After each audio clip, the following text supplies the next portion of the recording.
ฮ็ดยัง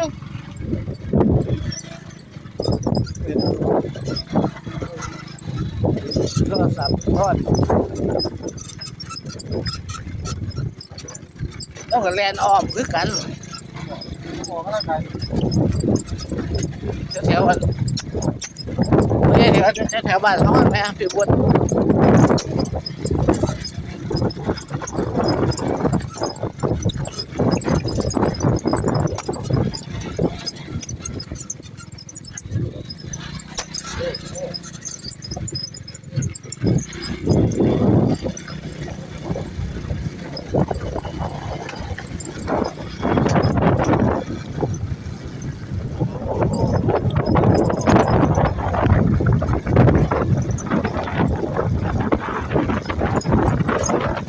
ก็เจ้านาย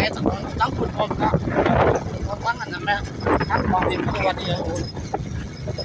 บ้านนนทันวัดเป็นเด็กบ้านนนทันบ้านไหนน้อย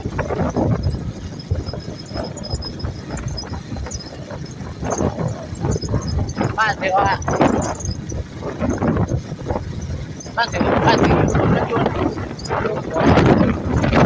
แล้วตรงนั้นยางไม่ถึงผมว่าตรงยางไม่ถึงเลี้ยงคนอ่ะเดี๋ยวเขาไปยางไม่ทำมันยางออกมันเอาไปส่งเดินทาง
แบบนี้ก็จบเลยครับ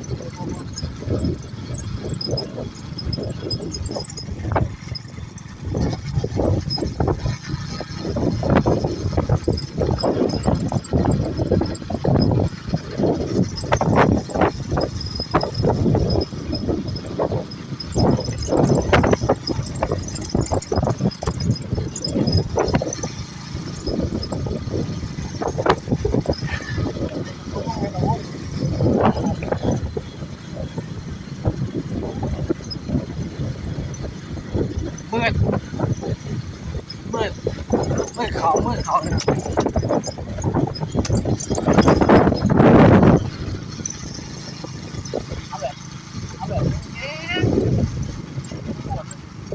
เอาแบบไม่น้ำเยอะมากเลย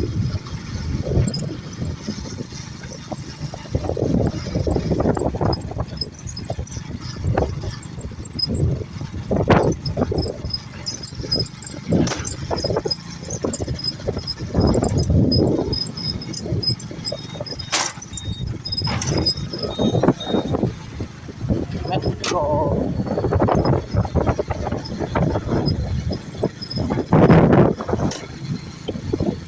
กลุ่มหนึ่งไปแต่บ้านโอ้มาเงินเด็กหน่อย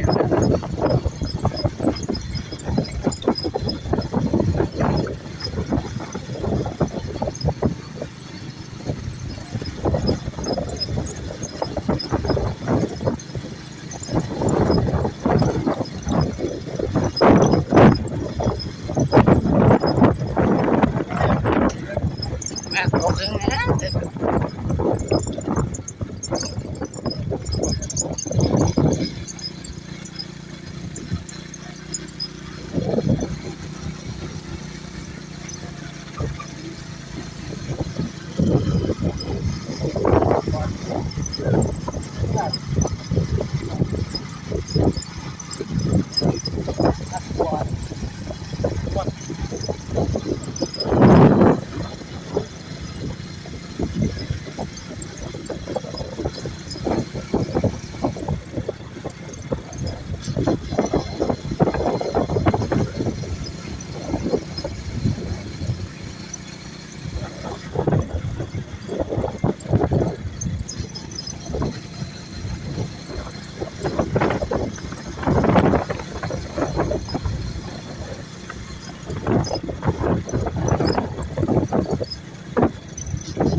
อันนี้ก็แม่ก็จะมาเจอผม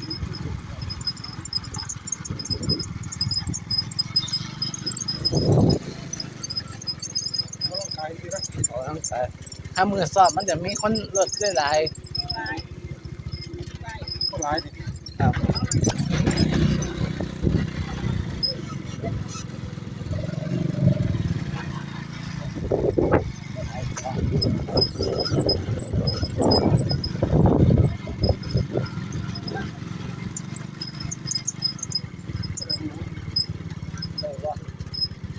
ได้หรือเปล่าได้ปะห่าง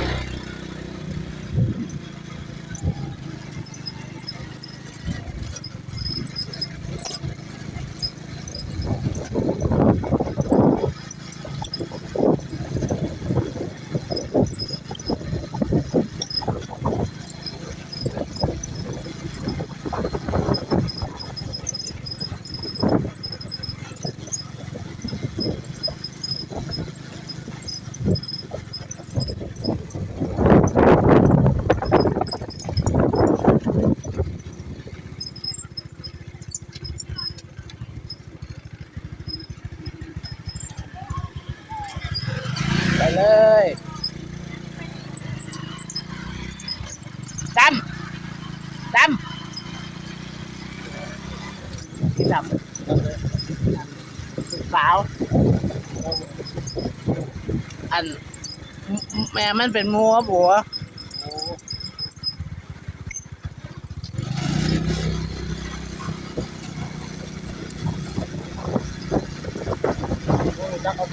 อุ้ยดัก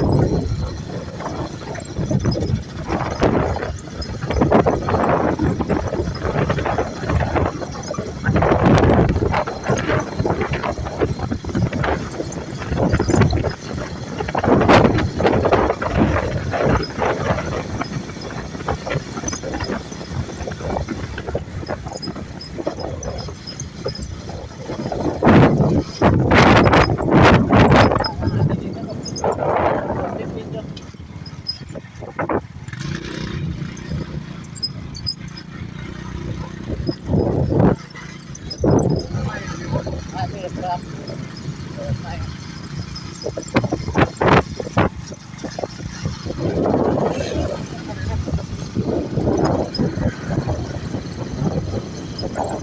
นั่นเป็นจริงคนร้ายล่ะ เอา